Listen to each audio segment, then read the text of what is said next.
There's a loneliness epidemic. We are creating a generation who cannot enjoy solitude.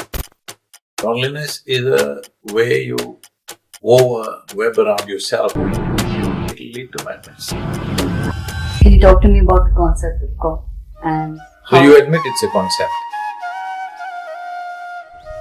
Yeah, Rama, we never called him a god. In this culture, there is no the god. If you read 3 books, you will become a school teacher. If you read just 1 book, you will become an agent of God. It's a strange world. Obviously, your purpose is to spread this message to as many people as possible. No, my purpose is to live with a little more joyful and blissful human beings. All you have to do is handle your mind properly. In this state, there is dripping ecstasy in every cell in your body. So, miracle of mind is one more effort. Namaskaram. Namaskaram. Karishma. Welcome to Humans of Bombay, and thank you so much for your time, Sadhguruji. So, you recognize me as a human being? Yes. That's very nice. So I'm going to start with a very simple question that a lot of people get asked and sometimes they hesitate to answer. But hopefully we'll hear your thoughts. Not me. That's fine. So, Sadhguruji, are you happy? Tell me. Are you truly happy? And just try to define the happiness spectrum for people I'm watching. generally blissed out. Look at my eyes. Yeah. I'm like stone. No substance. Yeah. Just like this. Mhm. It's the greatest chemical factory. So I'm constantly making bliss chemicals within. So I'm blissed out. Happy, very kindergarten. Now, I ask this question because there's a loneliness epidemic. There are more and more stats coming out of people, even though they are seemingly connected online, feel that disconnect. They face loneliness, depression, anxiety. What do you think? Loneliness is the incubation period for other psychological ailments. Mm. Once you begin to feel lonely, see, we are 8.4, 8.5 billion people. Where the hell is any room for feeling lonely? Loneliness is not about lack of company. Loneliness is a way you web around yourself beyond which you're not able to reach out. And we are creating a generation who cannot enjoy solitude. The profoundness of solitude is missing.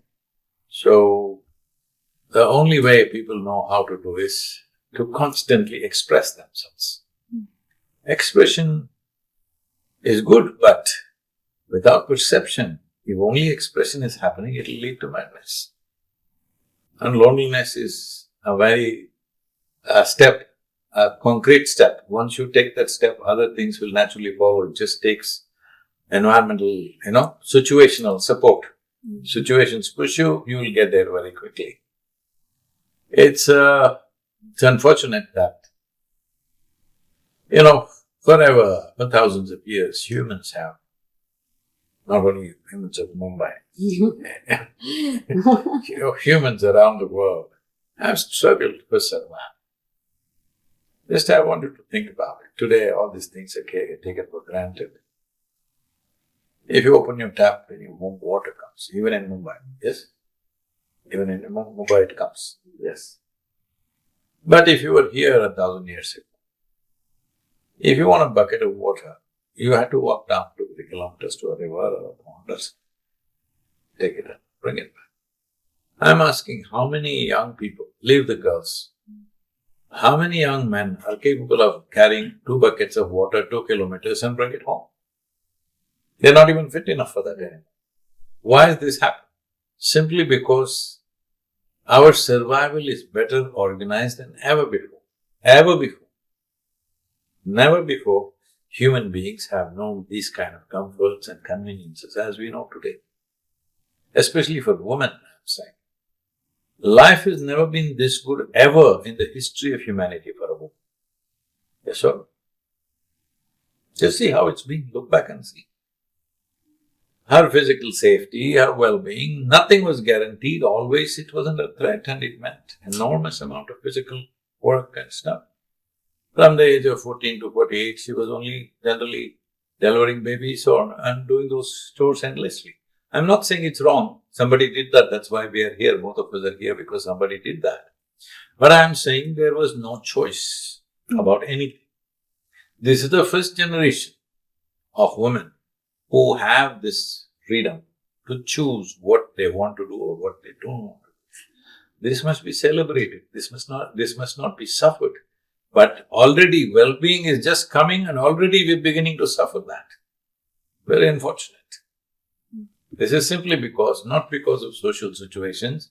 People think it's because of social media, it's because of phone, it's because of that. No. It's just that your own intelligence is turning against you. Why would your intelligence turn against you? If I ask you a simple question, would you like your intelligence to be sharp or blunt? I'm going to bless you. Sure. Sharp. So if I give a sharp instrument, let's say I give you a very sharp knife to hold. Now, your hand must be steady and you must be conscious once you have a very sharp instrument. If you're the la la la la la la kind, intestines will come out. Yours or somebody else's, isn't it? So this is all that's happening. If you had the brain of an earthworm, you would be quite peaceful and well. Now you have this cerebral capability, which no attempt is made to understand how to handle this phenomena. When I say phenomena, tell me, do you know a greater phenomena than human intelligence on this planet? It's the most phenomenal thing. But we are suffering it. You can give it any number of names. I know a whole lot of people will troll me once this goes out. But you can give it any number of names as to what is the nature of your suffering. But the simple thing is, you do not know how to handle your own cerebral capability, or your intelligence is against you. Once your intelligence is against you, no God in heaven can save you. As simple as that. So how do you make it work for and not against? You came very quickly. Yeah. Just my question. Yeah. See, is it true? There are different people at different levels of skill who handle their body. Different levels of efficiency. Let me take your icon from Mumbai. He's also human, right?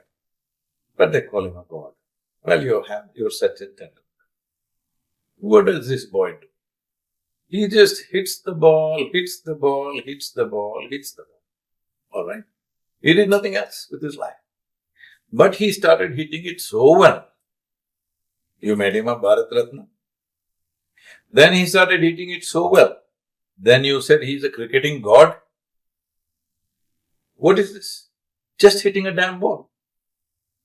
It's just that you can either simply hit it like this or have it land on your face, or you can hit it so well that people think you're not a human of Mumbai, god of Mumbai. All right? So, you know that human body can be used at different levels of efficiency. Similarly, human mind can be used at different levels of efficiency. How does somebody get to use the body at different levels of efficiency? Application, isn't it? When everybody else sleeps, morning 5 o'clock you get up and go and hit the ball, hit the ball, hit the ball. When everybody is thinking of a cinema or a food or this or that, you're thinking how to hit the ball, how to hit the ball, how to hit the ball. So the same goes for mental capabilities also. Certain application is needed. That application is missing. Our idea of education is heap ourselves with a certain amount of information and everything is done. Anyway, all the people who are just accumulating information and saying things here and there and looking smart, they will all look stupid in the next few years, because a simple phone can do something better than them. Gathering data, assimilating it and expressing it. Your phone can do it better than you. It just takes another 2, 3 years, 5 years. You look absolutely stupid if you're intellectual, I'm saying. Yes, sir. Let me take a Mumbai example.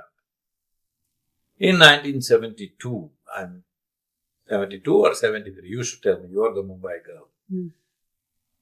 The Mazagon docks coolies went on strike. What was it, 72 or 73? You were not born. Anyway.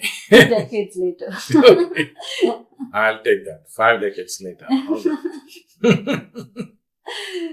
So, they went on strike. You know why?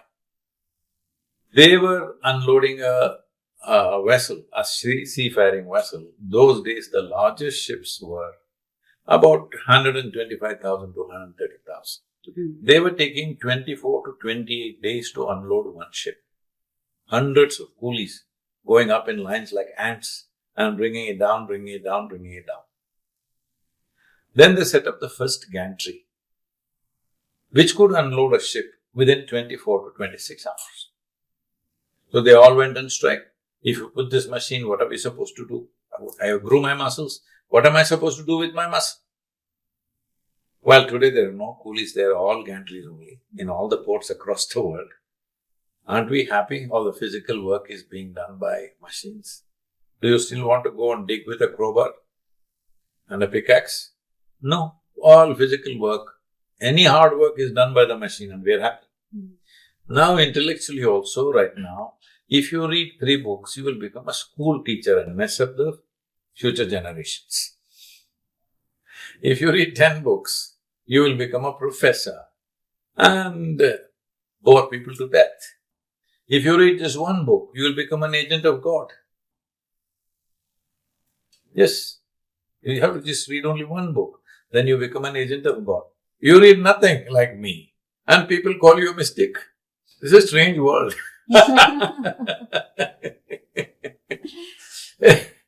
So I have a question here, right? You've obviously impacted millions of people.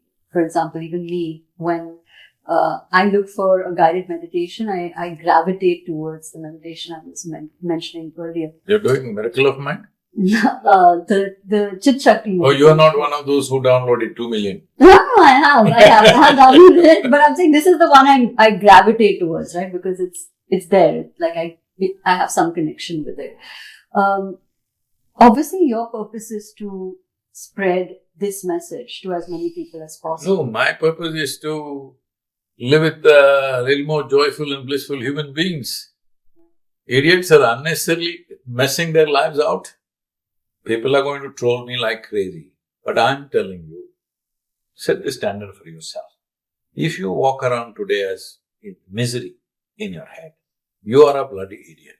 That's what it means. Because you came with nothing here. Did you come with investment from your mother's womb? No, you came with nothing. When you die, there is no container service. I'm telling you, please know this. You're taking nothing. Whatever the hell is happening, you are on the profit side, isn't it? And what are you cribbing about? For most of us, for almost all of us, except unfortunately a few people in war zones, in famines and stuff like that, still unfortunately there are people in that condition. Otherwise, well, most human beings, I would say at least 70% of the human beings on the planet, life is happening better than you ever imagined. Yes, sir? Yes, sir? But it's such a subjective. No, materially I'm saying. Yeah. I'm not coming to subjectivity. Materially. Now, the only thing left right now is that your mind doesn't work against you. That's all you have to do. In the world, we have solved too many problems for human beings. See, these are not simple things. I open the tap, water comes. I put the switch, light comes. I flush the toilet, it goes away. These are not small things. Don't take it for granted. Beyond this, we have 1,000 other conveniences. I'm saying most basic things. Just imagine how people handled these things 100, 200 years ago. Do you know how much hardship? Just to fill the water pot in your house in the morning? So all that is gone. Now, all you have to do is handle your mind properly. So essentially, your mind doesn't take instructions from you. See, suppose my hand doesn't take instructions from you, it's jumping all over the place. What would you think? Maybe Mr. Parkinson's is visiting me. You think I have some ailment, isn't it? If your mind is jumping all over the place, what should I think? Some kind of... It's an ailment. But these are all self-created ailments. But we think somebody else is doing to you. We called him Mr. Parkinson's. Okay? There is a way to go beyond these things. I am not trying to be demean everybody who's unwell and say, oh, they've all caused it to themselves. Knowingly or unknowingly. Physiologically, there are certain things that have happened to us living in this world. It can take a toll. Something may wear out, something may hurt us. But psychologically, it's largely yours. There may be pathological tendencies. Right now, the scientists are saying, suppose someone is depressed, their children most probably will have twice the chance, 200% more chance. If they are bipolar, 4 times more chance. If they are schizophrenic, 8 times more chance. So these intrinsic things may be there within us because we didn't choose our parentage. It's the way it is. Whatever kind of fathers, grandfathers, grandmothers, mothers we had, that's all we have. We can't choose nor can we change, alright? So there is genetics. This is something in the yogic sciences, always it's been there. But the new understanding of genetics is this. Genetic substance is only basic information. The epigenetics is that which decides how you use this information. See, it's like this. Let us say in your, I'm sorry, I'm taking you as an example. Is that okay? Yeah, that's totally. Let's say in your life, something ugly happened. People always try to forget. You should not forget. You should remember because you should never again walk into the situation again, isn't it? Something ugly happened. If something terrible happened to you, either you can use it to become wise or wound it. This is a choice you have. A whole lot of people think it's their right to be wounded. I'm saying if bad things happen to you, you should have become wiser than me sooner than me, isn't it? Yeah.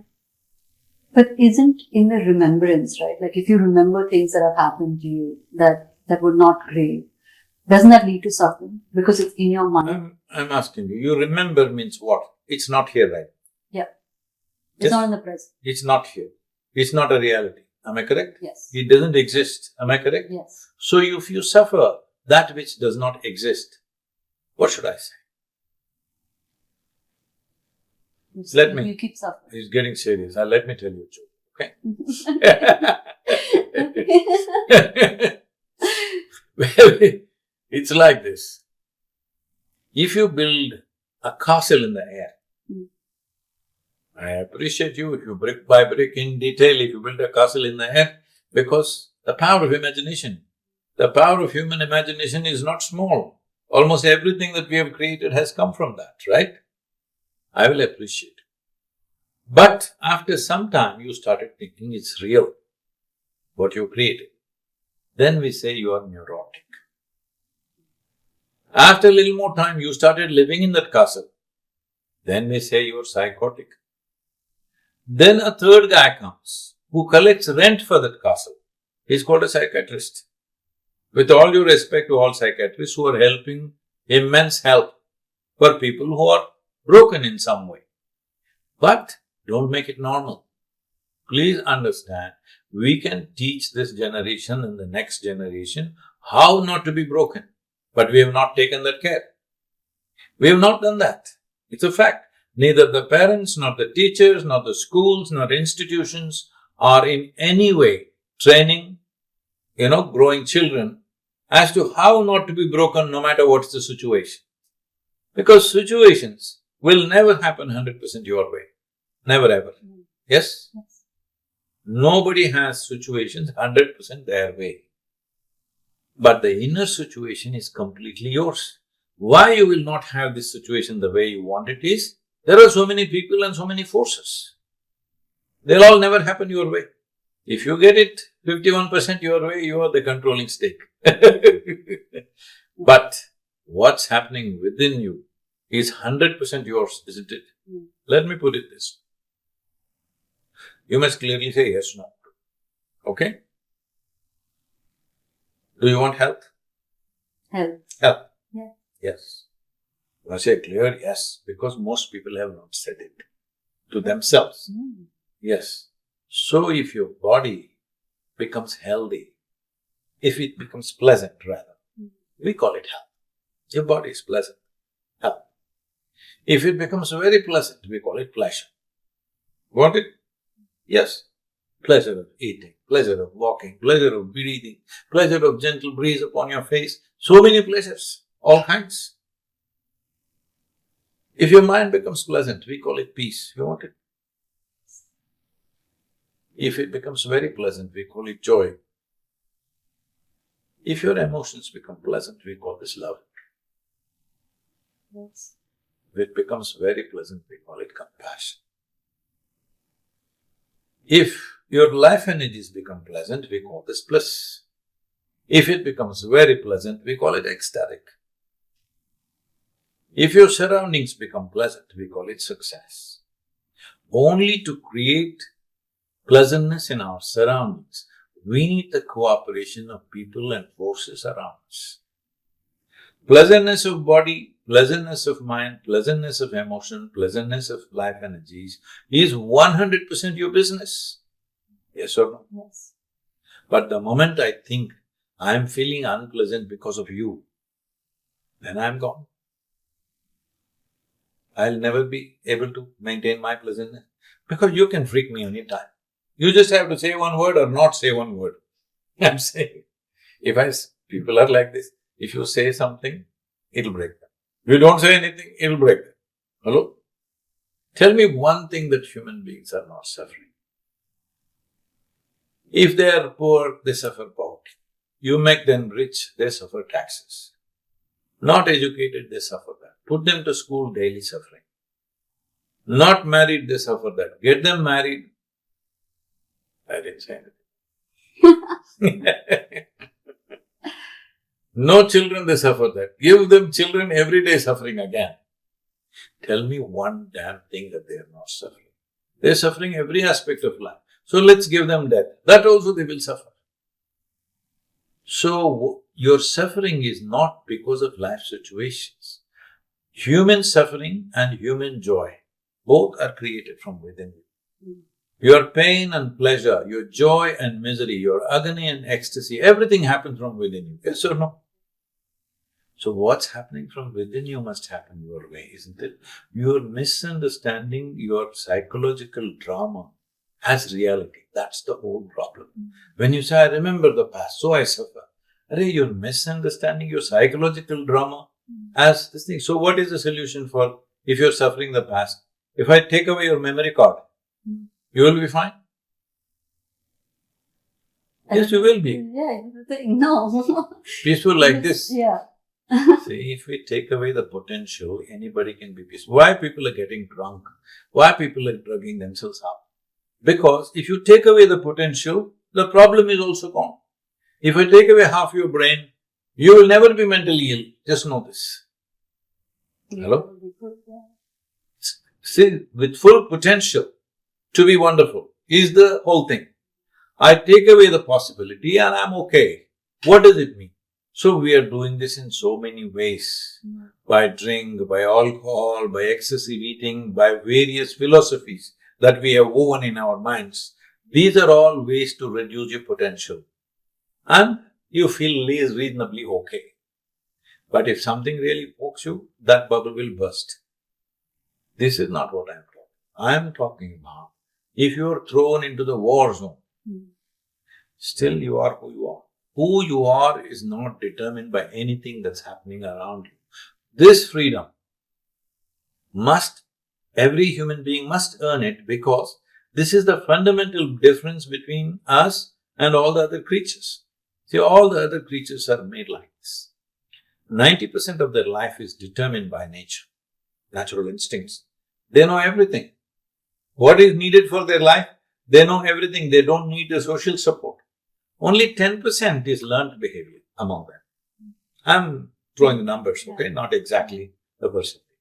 But with a human being, only 10% is instinctive. 90% is learned behavior. So if you learned something and you became like this, and you say, I'm like this only. Well, you can learn something and become something else. Hello? Why is it not happening? Yeah, why is it so difficult to unlearn? You don't have to unlearn. You have to learn something more. So when you know. No, but it's very important. You're talking about unlearning. Yeah. Unlearning means what? In some way you want to wipe your memory. So all the bad memories that you have, I don't even want to call it bad or good, because in memory it's neither bad nor good. See, right now if something is happening to you, it can be bad or good. In memory, it doesn't exist, it's just memory, recording. How can it be bad or good? Because you're living your memory. You're not recalling your memory, you're living your memory. So if you live something that doesn't exist, oh, you must suffer. But many times you live your memories and you're very happy about it. Alright? Pleasant memories are also there. Maybe there are one or two unpleasant ones, largely pleasant memories are there. But I'm saying it doesn't matter pleasant or unpleasant. There is no such flavor in the dead. Hello? See, my grandfather is dead. Is he a good man or a bad man? Now I'm asking. At that time he might have been many things. Right now, is my grandfather a good man or a bad man? The guy doesn't exist. How can he be anything? This is the same with your yesterday's experience, isn't it? Day before yesterday is your grandfather, yesterday is your father. Yes, so what is good about it? What is bad about it? You are the one who is qualifying it in so many ways, and you are the one who is suffering. This is like the castle that you start living in, which doesn't exist. Just look at this. How much of your mental structure is a castle like this? So, I can collect rent if you want. So much of what you said comes from accountability, right? Like that we take accountability of our own mental strength, our mental stamina, how we are today. No, that would be very burdensome to live like that. Okay. Being accountable. So what's I'm just come to terms with reality. Is it true? What happened yesterday is not alive, right? That's it. Is it true? It's not there, right? It's not there. So instead of seeing truth is liberating, you're trying to weave a philosophy. Accountability, do this, forget this, push it aside, do unlearn, do this, do that. No, don't do anything. If you just see, right now I saw a tiger here. I said, oh. Then I realized it's not here. Oh no. Do I have to fight the tiger now? If I imagine the tiger, I'll have to fight it. When it's not there, what is there to do? I'm asking you, what you think is memory doesn't exist. Because what happened 10 years ago, you can still suffer. What may happen day after tomorrow, you already suffer. You are not suffering life. You're suffering two most important faculties that a human being has, which sets us apart from every other creature. Our vivid sense of memory and our fantastic sense of imagination, what makes us so different from other creatures. But now you suffer your memory and your imagination. Tell me, are you suffering right now? No, because it never happens. Maybe physical pain will happen. Suffering will only happen if you project it into the next moment, or you remember something of the past. Should you forget it? Never. You should never forget it, because you just have to see the truth about it is it doesn't exist. If you know it doesn't exist, if you're conscious it doesn't exist, would it be anything make you suffer? So this is not about suffering. If there is fear of suffering within you, what is it that you will do? You will curtail your life, isn't it? Hello? This is all that happens to people. The fear of suffering makes every step that you take into a half a step. If you want to walk full stride through this life, the most fundamental thing is there should be no fear of suffering. As long as fear of suffering is there, you will walk half steps, never a full step. That's a tragic thing that's happened to humanity. They cut off their own legs. When we talk about fear or even faith, right, other side of the coin, so much of that power… No, it's not the other side of the coin. Two very different things, but so much of it rests with God or the concept of God for a lot of people, right? Like if I do wrong, I'll be punished or it'll come back to me. Or I have faith that somebody's looking after me, it works out. Can you talk to me about the concept of God? And so you admit it's a concept. I'm asking, why are you making up such grand things? When you say it's a concept, that means you're saying it's not true, I'm making it up. Why are you making it up? Because you don't know how to handle your mind. You're trying to create a story about who is the center of the universe. What if there is no center? See, neither the men of science or people who claim to be men of God, both do not know where this cosmos begins and where it ends. Am I correct? Do they know? Have you met anybody who knows? Not me. Nobody knows where it begins, where it ends. And how big it is, what it is. Fathomless, alright?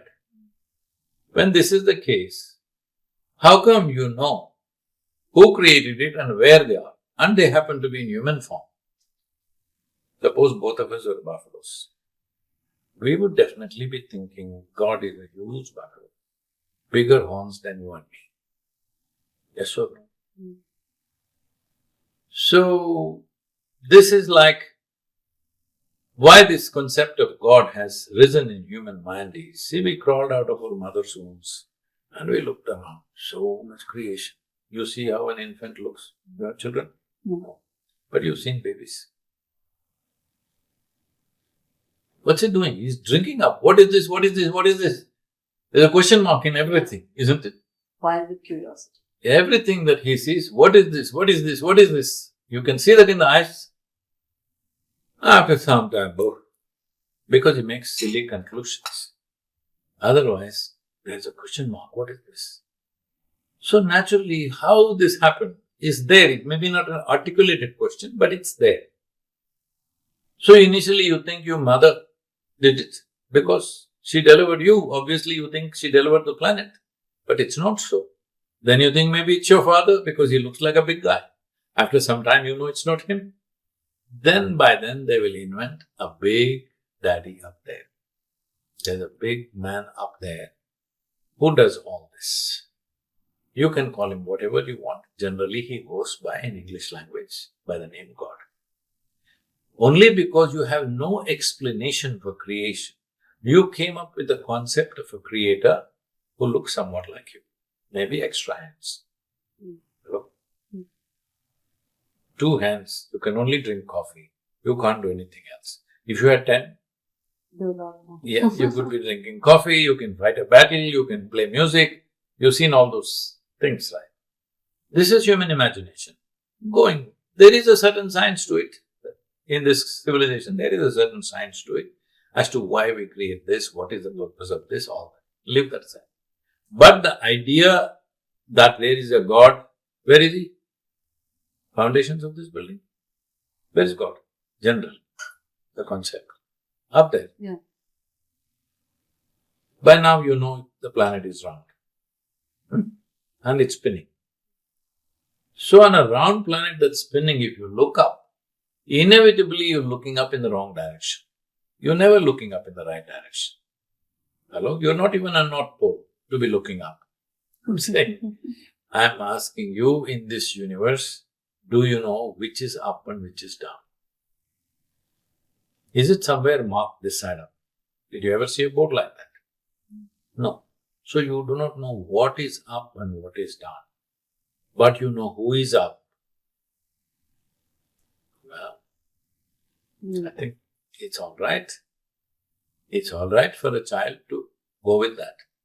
But as your intelligence grows, you must evolve, grow beyond that. But at the same time, does it mean you and me together we created this planet or the universe? No. It's well beyond us. Forget about creating it. We don't even know what the hell it is. In the middle of nowhere, we are floating around on a little mud ball and we sitting here and talking like this. Alright? So obviously we didn't create it. So human compulsion is we have to draw a conclusion. This is the significance of this civilization. Here there are no conclusions. Here we are a land of seekers, not a land of believers. This is the unique thing about this civilization. We are about seeking. Seeking means what? Can you seek something if you think you know it? Can your seeking be genuine if you think you already know it? No. Only if you realize, I do not know, then you seek genuinely. So this is a land of seekers, because here the first and most fundamental thing for you to understand is you actually know nothing. That's why we bow down to everything. See, people do this to whatever form they consider as God. If they see you also do, they do this only. If they see cow also, they do this only. If they see tree also, they do this only. Rock also, this only. Because we know we do not know that it could be anywhere. Alright?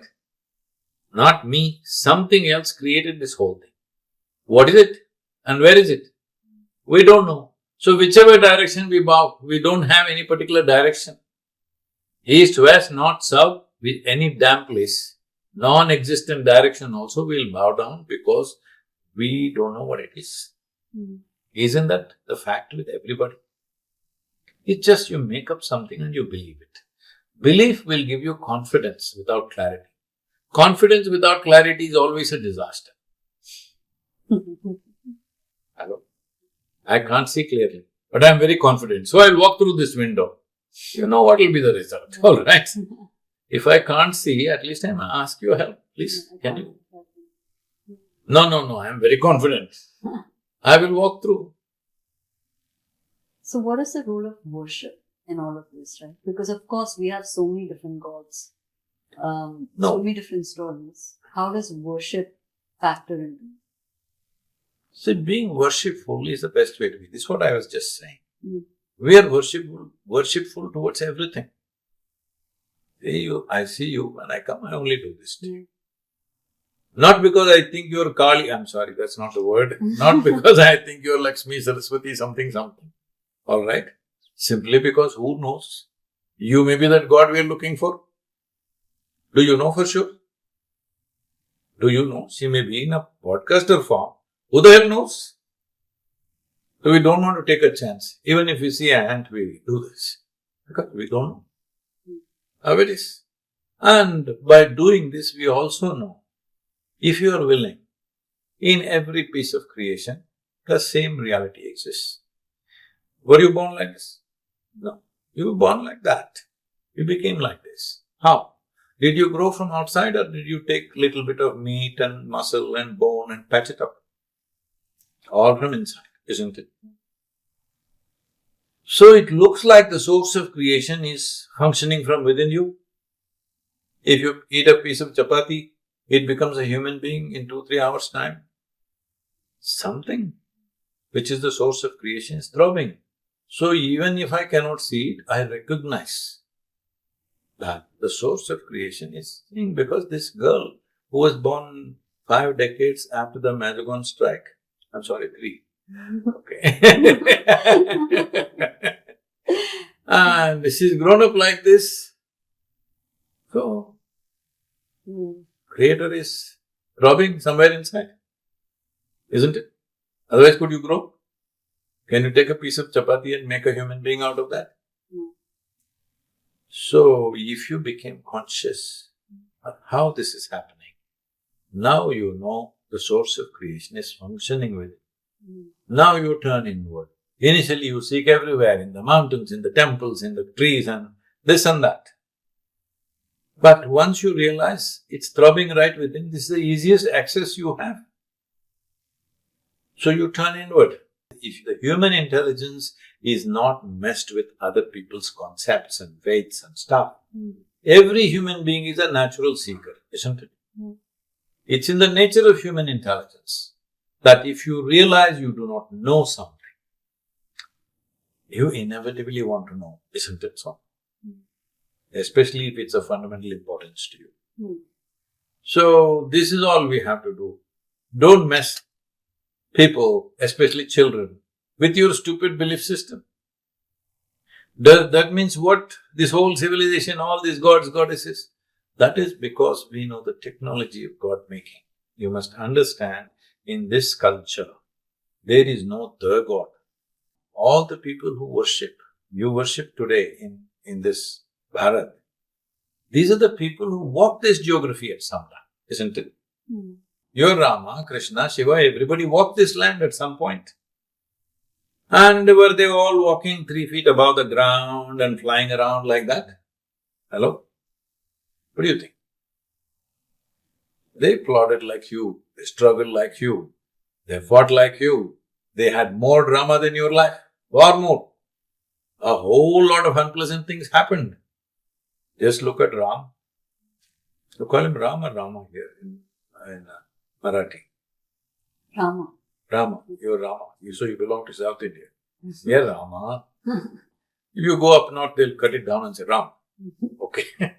So, this man gets coronated as a king at the age of 17 now, 18, something like that. Then he marries a princess. And just within a few months of marriage, some political situation, they have to go to the jungle. Jungle means, you might have watched the Ramanan Sagar's Ramayana, where jungle means there's a nice hut and golden deer floating around and it's like a picnic spot. That's not how a jungle is. I've lived in jungles. If I went into the forest, came after 1 or 2 weeks, all by myself, even my mother wouldn't recognize me. Head to toe, I am swollen with insect bites because that is the experience of forest. Not like this floating. This is in the movie, okay? So, taking this young woman and going to the jungle, it's not a picnic, it's a punishment. The idea is punishment, isn't it? As if that was not enough, these people from Sri Lanka came and stole his wife and went away. Then he has no army. But he's a king. He can forget about her and find 10 other women and get married. But he's not that kind. He loves the woman. Walks 3,000 kilometers down. If a man has to walk 3,000 kilometers, he must be holding her very, very precious in his life, isn't it? Otherwise he won't walk in those days. Just him and his brother, no army.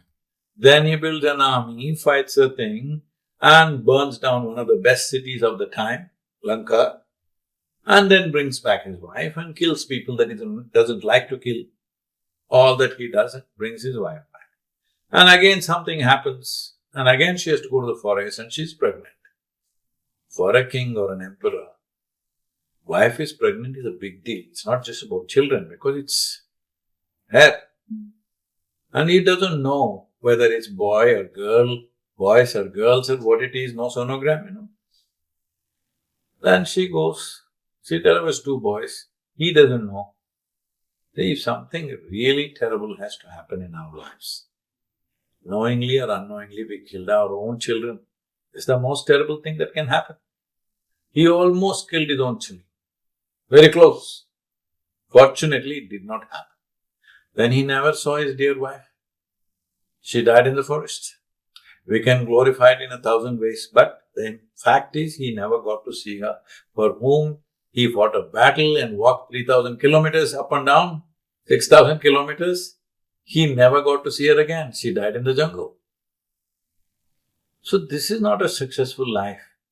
It's a series of tragedies. And even till recently, he had real estate issues after 6,000 years. So, in material life, it is not a successful life, but we worship him. Why? We must understand, we never called him a god. We called him Maryada Purushottam. Purushottam means what? Among the Purushas, he is a superior man. That means he is an elevated human being. Mumbai humans also should do that, no? Yes. Humans of Mumbai or Mumbai humans? What? Humans of Bombay. Humans of Bombay. Oh, you're still in the old world. Yeah. Okay. These humans of Bombay also should do this, no? They should become Purushottams. Hello? Very important or no?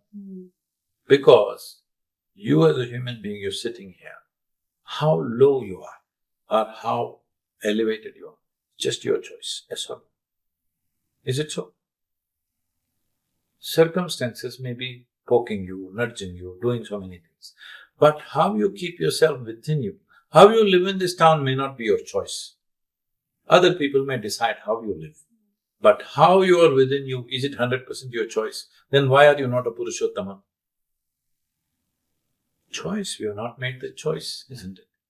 So worshipfulness is about that choice. You bow down to everything because you realize, even if you've read all the libraries on the planet, your knowledge is a minuscule in this cosmos. But our ignorance is boundless. Hello? Isn't it?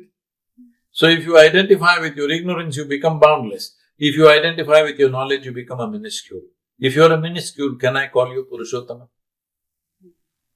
If you are boundless, we will call you a Purushottama, isn't it? So worshipfulness is about that. Worshipfulness is not about God. Worshipfulness is about purifying yourself, to bring yourself to a place where outside situations will not rule. This is why we are calling him a Purushottama. Whatever life does, all kinds of bad deals for Rama, yes or no? Throughout his life. Bad deal, bad deal, bad deal, bad deal. But he is unmoved. What best he can do, he does in the given situation, but never became angst or anger or hatred, nothing. He is the way he wants to be. This is called Mukti. Mukti means you are free. That your past experiences of life are not creating a prejudiced direction within you. You will act the way it is necessary. That means you will consciously respond to life. You are not a compulsive reaction to what's happened to you. The moment, say right now, I will say something, I will abuse you, then you will abuse me. The moment you react to me, you are in my trap, isn't it? But if you consciously respond, it doesn't matter what the hell I do. It's got nothing to do with you, isn't it? So it's not just about one person. I'm saying the whole life situations around you. The Bombay. The Bombay, whatever you does to you, you can still remain human. You need not become an animal. It's about you and the internal process. Yes, that process is yours. External process, there are compromises. What we do? Because we have to function as it works in the given society. You can't do your own thing. So when we talk about love and, that feeling of bliss, of being in that oneness, what is the one step that people can take outside of awareness to get into that center, into that feeling of love and emotion within themselves? See, love is a kind of a longing for life. The way you are right now may not be bad, but it's not enough. You're fine, but it's not enough. So you love someone. What is this? You're trying to include this somebody as a part of yourself. If you do it emotionally, we call it love. If you try to do it physically, we call it sex. If you try to do it mentally, we call it, ambition, conquest, or simply shopping, whatever it is. But if you do it consciously, we call it yoga. Yoga means union. That means you consciously obliterated the boundaries of your individuality. What you're calling as love is this longing that you feel trapped in your own boundary. You want to break your boundary and enter somebody else's boundary. Or you want to crack your boundary and take somebody into your boundary. It's an attempt. But two people have hardened boundary means doom, doom, doom, doom, doom. They're bouncing like footballs. Okay? So, what we call as love is life's longing for itself. Because whichever way you are, it's not enough. Isn't it? It's not that there's something wrong with you, but it's not enough. You want to be something more. You just ask anybody, in any sphere of life, would they like to be something more than what they are right now? Everybody is a yes, isn't it? So you want something. Let's say I'll give you that something more right now, whatever that is. You want something more. Okay, I'll give it. Then what? Something more. So you are going in installments. What is it that you really want? You want to become boundless. There is something within you which doesn't like boundaries. There's something within you which doesn't like boundaries. You are not conscious enough to address it that way, so you are going in installments. This is like you want to become infinite, you want to reach infinity, but you start counting 1, 2, 3, 4, 5. You think you will get to infinity? You will only become endless counting. That's all that's happening with life. In pursuit of so many things, people are becoming endless counting. Some will realize sooner, some will realize on their deathbed that I'm not getting anywhere. Because accumulations will not enhance. Accumulations will enhance your comforts and conveniences. Accumulations will not enhance the life that you want. Whether you accumulate body, or you accumulate wealth, or money, or relationships, or whatever, they will not enhance the life that you want. That's not the way it works. It will facilitate enhancement of reach and access and things. If you have money, maybe you will have access. If you have wealth, you have something else. If you have relationship, you have a different kind of access. That's about it. But it will not enhance you as a life process.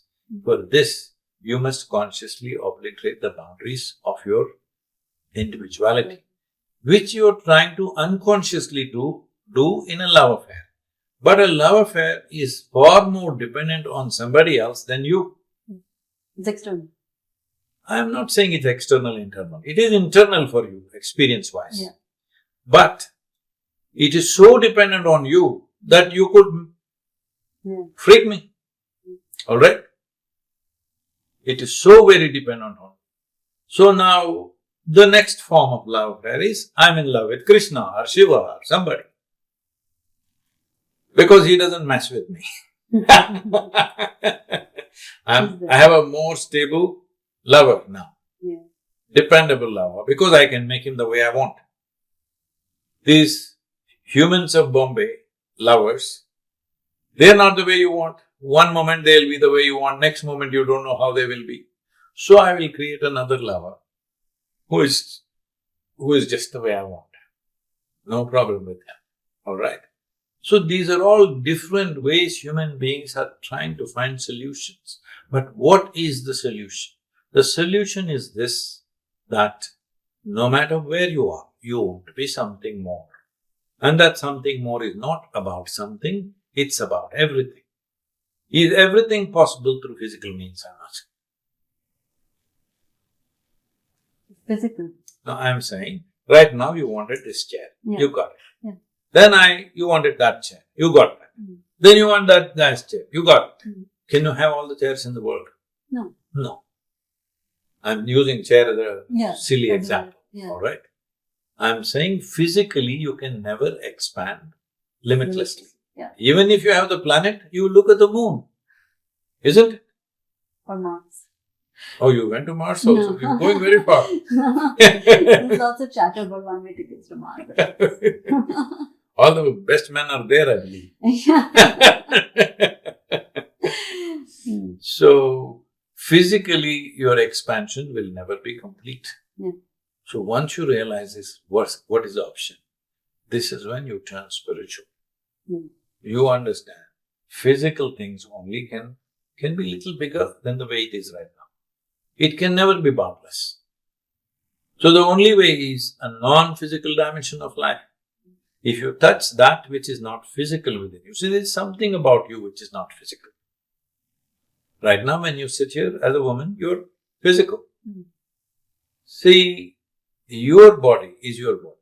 My body is my body. No matter what you do, my body is my body, your body is your body. Unless they bury both of us in the same plot, then we become same soil. But by then it's too late. Too late a realization that anyway this was the same stuff. But your mind is your mind, my mind is my mind. Here and there we may overlap, but still your mind is your mind, my mind is my mind, isn't it? But there is no such thing as your life and my life. It's the same stuff. So, if you transcend your physical and psychological spaces, then there is something within you which merges with everything. In this state, there is no conflict. There is dripping ecstasy in every cell in your body, and nothing is an issue because there are only two kinds of sufferings in your life. Physical suffering, mental suffering. Do you know any other kind of suffering? There is no other suffering. So this is what dhyana means. This is what the simple process of meditativeness that we are pushing to people. If you sit here, your body is here, your psychological act is going on somewhere here. You are little away. Once there is a little space between you and your body, between you and your mind, this is the end of suffering. Yes or no? Because these are the only 2 points of suffering for you. So to sit here, little away from your body, little away from your psychological process, always blissed out. What about purpose? Do we all come here just to go through life, float through life, or are we put on this planet? You think everybody is floating through life? They're being crushed by life. Going through life. Or is everybody here for some purpose, to serve some purpose? See, it's a big fetish that's come from the West, that you need a purpose. That too, what kind of purpose? God-given purpose. Let's look at the reality of our existence. See, in this vast cosmos, this solar system is a small speck. Tomorrow morning, if the entire solar system evaporates, nobody will notice that small it is. In that small speck, planet Earth is a microspeck. In that microspeck, Mumbai is a super microspeck. In that, you are a big human. Not just you, I'm saying human beings have that sense of… I'm saying, in this body, in your body, human body, nearly 60% are microbes, microbial life. Do you know all of them by name? You don't know. Then how the hell God will know a microscopic creature like you in this vast cosmos? What makes you think that He has a God-given purpose for you? So we are trying to straighten ourselves out with this. Otherwise, we will do something stupid. With God-given purpose, we will do absolutely horrendous things. Whenever people said, I am doing God's work, generally the most horrendous things happened, isn't it? Just look back and see on the history of this world. People who believed they're doing God's work, they did the most horrendous nonsense on this planet. Yes, sir. So I hope you don't have a God-given purpose. This is why why this civilization is super important for the future of the world is, here you are a seeker. That means you don't know. See, you become either a theist or an atheist, because both of them assume things that they don't know. If you are a theist, you believe there is a God. If you are an atheist, you believe there is no God. But the reality is both of you don't know, isn't it? Why aren't we straight enough, sincere enough, human enough? Humans of Mumbai also, Bombay, I'm sorry. I keep saying Mumbai. Humans of Bombay, be human. You don't know, damn it, you don't know. Yeah, just be. No, if you see, I don't know. See, right now, there is light in this room. If I ask you, Karishma, can you get up and walk up and down? Effortlessly you will walk up. But we'll switch off all the lights, make it pitch dark. Then I say, Karishma, please walk. Then you're super alert. Listen. Hello? Because you can't see where's the next step. Yeah.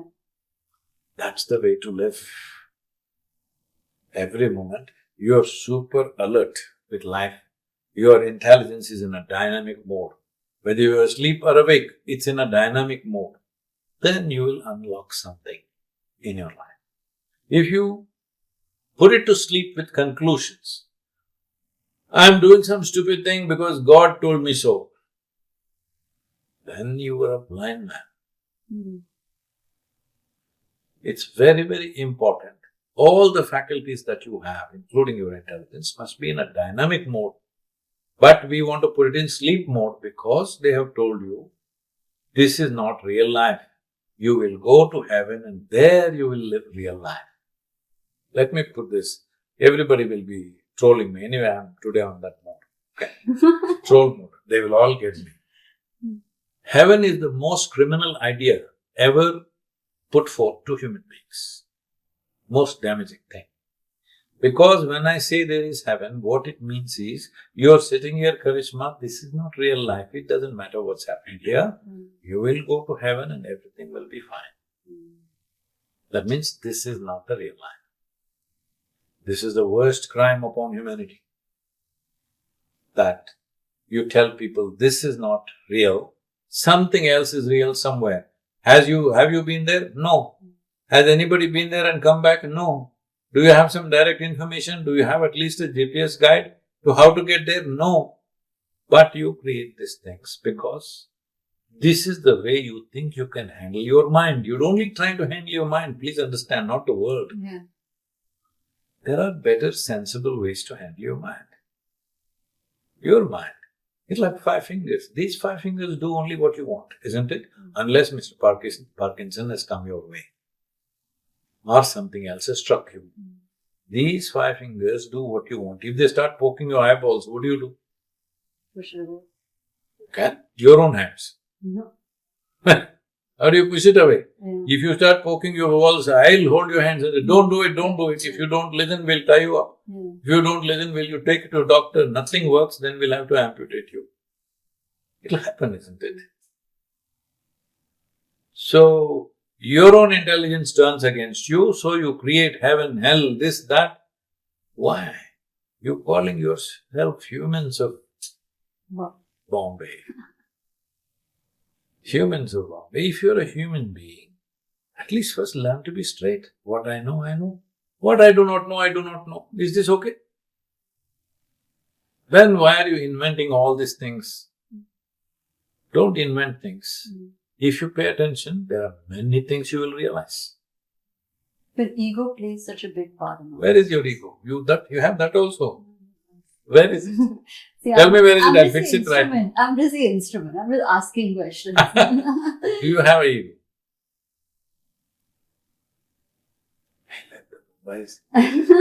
I'm about to say Mumbai Indians. It's a complex question. But yeah, I mean, if one thinks that they know everything or they know most things, or, the example that you were giving earlier, that if somebody says something bad to you, you react. It's because out of ego is bruised.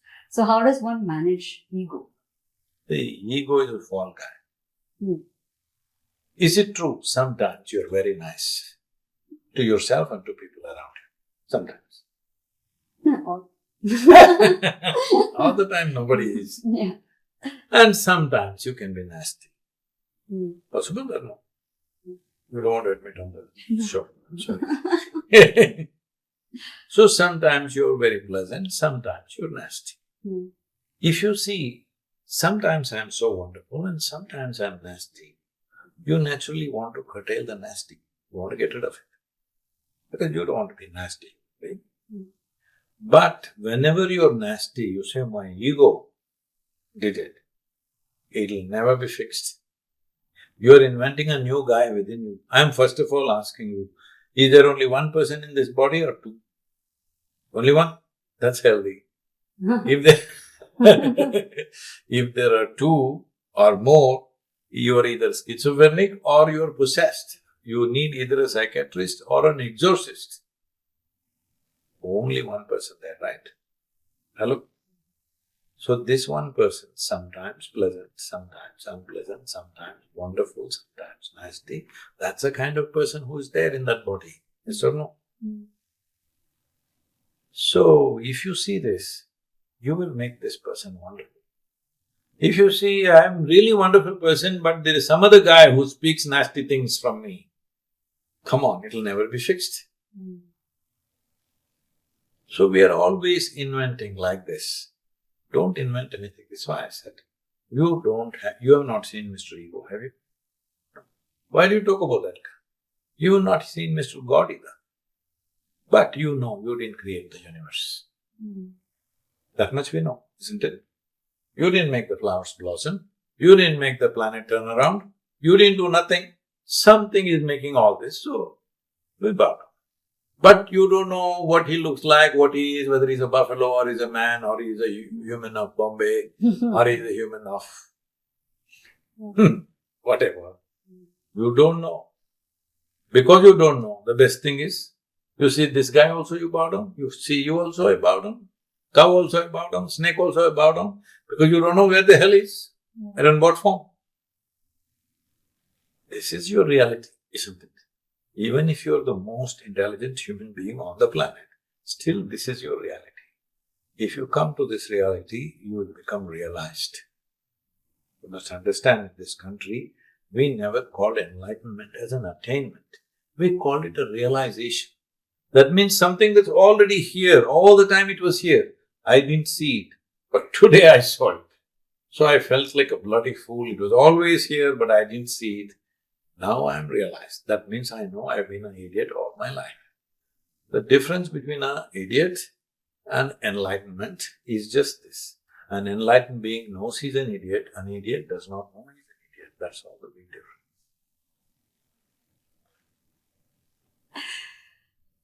How does one forgive more easily? Forgive whom? If somebody's done wrong by you. Arey, we already went through this, all in your memory. What is there to forgive? There's so many people, have distressful situations, relationships with families, friends. I know. I have more of those things than anybody else. See, people who have a family of 8, 10, 12, they have so much trouble. Means, when I build a family of a few million, you know how much trouble I'll have. All kinds. Okay. But, as I said, if you fear these things, if you have the fear of suffering, what will you do? You curtail. When there are 8.4 billion people, and there are 1.4 billion people in India itself, why do you have a family of only 2 or 5 or 6? You are afraid. If you increase the size, it will hurt you, isn't it? Yeah. What will hurt you? They don't live according to your expectations. That's all, isn't it? So you are not as I expect you to be. I will get hurt. Whose problem is it? I'm saying, people are the way they are. What are they doing? They know what is their, whatever they know as best, they are doing that. Their best may be horrible for you, alright? But they are doing what they think is best. Now, can you inspire another level of best in the other person? That's a big question, isn't it? Instead of seeing you as nasty, I must see if I can get you to be wonderful with me. So, isn't that important? Yes. That's what is called as a relationship. Unfortunately, today if you say relationship, it's only body-based relationship. No. We are sitting here and talking, this is a relationship, isn't it? This guy is looking at me through the camera. It's a kind of a relationship, isn't it? Relationships are of many purposes and many forms. But isn't it important every relationship is as pleasant as it can be? As it can be. May not always be, but as pleasant as it can be. Is that not important? And isn't it important when we have some kind of relationship? This 1 or 2 hours we're sitting and talking. Isn't it important that in some way you make an attempt to enhance the other person's life? Do something.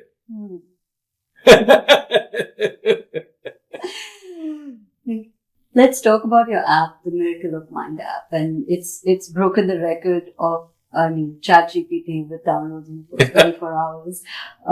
What is the goal? What is that one thing that you want to achieve through this app and just the distribution that you will? Can I cry on your shoulder? Shall I tell you my problem? Hello? This happened many years ago, 43 years ago to be precise. I was sitting in one place and suddenly realized, if I keep my hands off my psychological process, every cell in my body bursts forth in ecstasy. And ecstasy means dripping ecstasy. All I have to do is keep my hands off my things that are going on in my head. And I tried in many ways, and I knew it'll work for anybody and everybody. So on that day, I was only 25 years of age. I sat down and made a plan. People say there's no fool like a young fool. The old people say that. The young people say there's no fool like an old fool. So, I sat down and made a plan that in 2.5, on that day the world's population was some 5.1 or 5.2 billion, something like that on that day. I made a plan that in 2.5 years' time, I will make the entire world blissful. Because who wouldn't want it? If I taught you a simple way, where no matter what is happening in your life, you can sit here blissfully, would you not want it? Of course. Do you know somebody who doesn't want it? Everybody wants it. That's how I saw it. So I made a plan. In 2.5 years, I will make the whole world blissful. 43 years, look at me.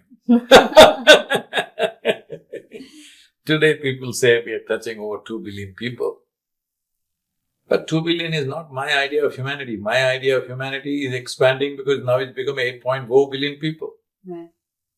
So I know I will die a failure, but I'll be a blissful failure. Doesn't matter. Nothing that I do works. Still I will be the same way. I will not be any different. Now I know I will die a failure, but I will die blissfully. This much time. So miracle of mind is one more effort to increase the percentage so that there are few more blissful people on the planet. And also a time is such that world is heading towards a lot of psychological disturbances, to a point where we are talking about a pandemic, mental health pandemic.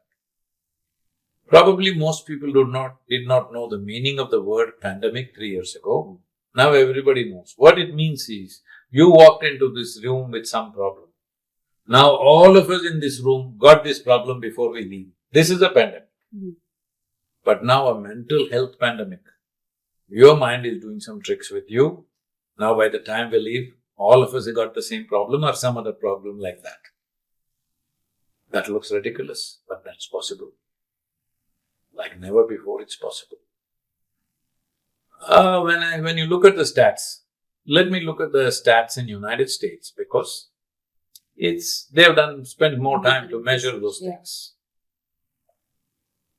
I was in conversation with the Surgeon General of United States, and he is saying 1 in 2 Americans are feeling lonely.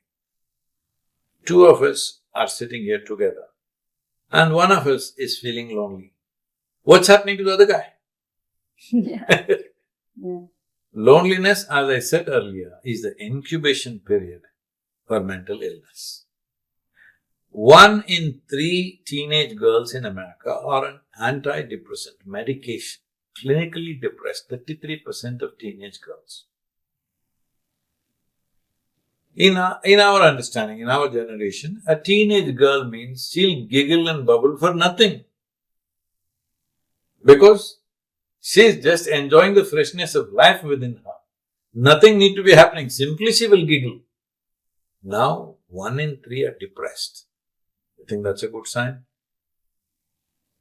And over 17,600 children in India below 18 years of age committed suicide in 2023.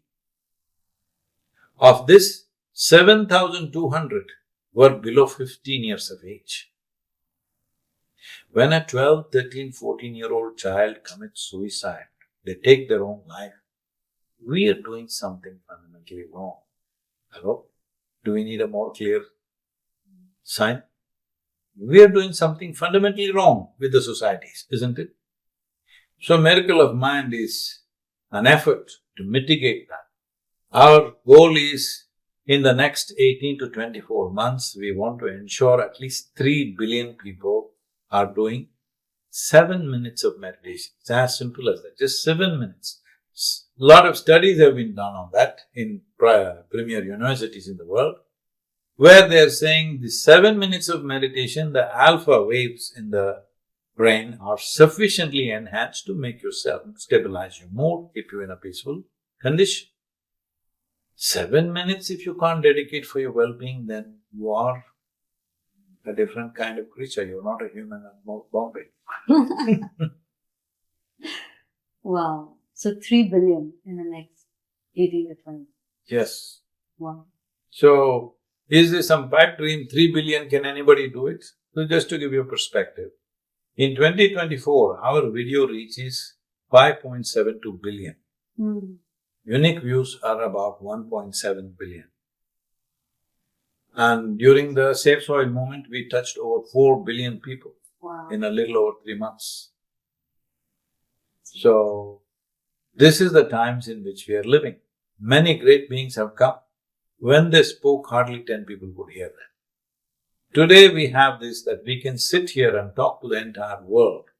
When there is such a facility that we can sit here and talk to the world, if in some positive way, if we do not transform the world, which is the humans, if we do not transform the human beings on this planet, it just shows we don't have any love in our heart, that's all. If there was no means, that's different. When there is means and if we don't do it, we just don't care, isn't it? I don't want to be that human being. I don't want you to be that human being. I don't want any of them to be that human being. So in some way, reach out, at least share the app, 7 minutes a day, let people meditate. As simple as that. I'm telling you, it can make tremendous difference. Just 7 minutes a day, every day you invest upon yourself, it will make a wonderful difference. Once you see it works, I'm sure you will make more investment for your well-being, because the taste of well-being has to come to you to know what it is, isn't it? Because everybody knows the taste of strife. They do not know the taste of well-being. See, there are substantial studies right now. We have a Center for Conscious Planet in Beth Israel Hospital, which is the teaching medical hospital for the Harvard University. We are right there in the premises. Lot of studies have been done in the last 6.5 years.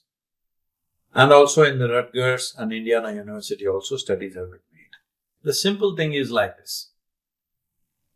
The BDNF, that is the brain-derived neurotropic factors, go up by 70% in 6 to 12 weeks of practice.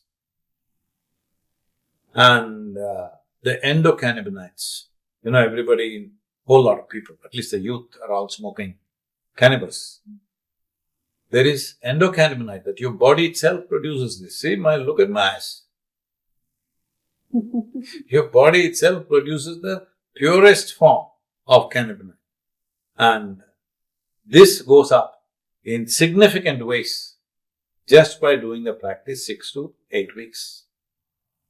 In 6 to 12 weeks' time, the Ananda mind, which is the bliss factor in your system, goes up 23% more than what normally happens in a sexual orgasm. 23% higher. So I'm saying, if you sit here and you're blissed out, you will not run after anything. Everything will be by choice. This is not about giving up this, giving up that. It's just that everything will be by choice, not by compulsion. That is the significance of being human, isn't it? See, the essential difference between not only humans of not only humans of Bombay, any human being and the animal is just this. We are not doing anything different from the animals. They are born, we are born. They grow up, we grow up. They reproduce, we may reproduce. They die, we die. But they do all that without any fuss. We do it with a lot of fuss. Same things. Only thing is, we can do all this consciously. That's worlds of difference. So if you don't do it consciously, you're throwing away your evolutionary process. If you are eating, reproduction and living and everything, if it doesn't become conscious, you have thrown away the advantage of evolution, isn't it? You're an autopilot, basically. Autopilot? Yeah, just keep going. You think monkeys are on autopilot? No, you're throwing away evolution means you're going back in your evolutionary scale, isn't it? Yeah. See, when somebody behaves very badly. What do you say? A brute or a pig or something. What does this mean? You're recognizing this man has gone back in his evolutionary scale. Yeah. So I am saying it is possible for a human being to go back in his evolutionary scale. It is also possible you can advance in evolutionary scale and become a Purushottama. Either you can become a Purushottama or you can become a wild boar. The choice is yours. Both are there right now, isn't it? Yeah. This choice if you exercise, your mental health, physical health, social health, everything gets addressed. Above all, humans will be really humans, not just of Bombay. Advice to whoever's watching on life, on living better. There's been so much, but if you had to concise it in one thing, would it be? Don't do that. Don't try to reduce life into a slogan. This is what being conscious means. You become conscious. Yeah. Don't think there is one slogan answer for life, one mantra for everything. No, do not do that with life, because it's human privilege that you can understand and experience, at least to some extent, the complexity of existence. Yeah. Don't dumb it down to one slogan. Yeah. That's a good way. Okay, we'll Thank end you. it. Thank you, Sadhguru.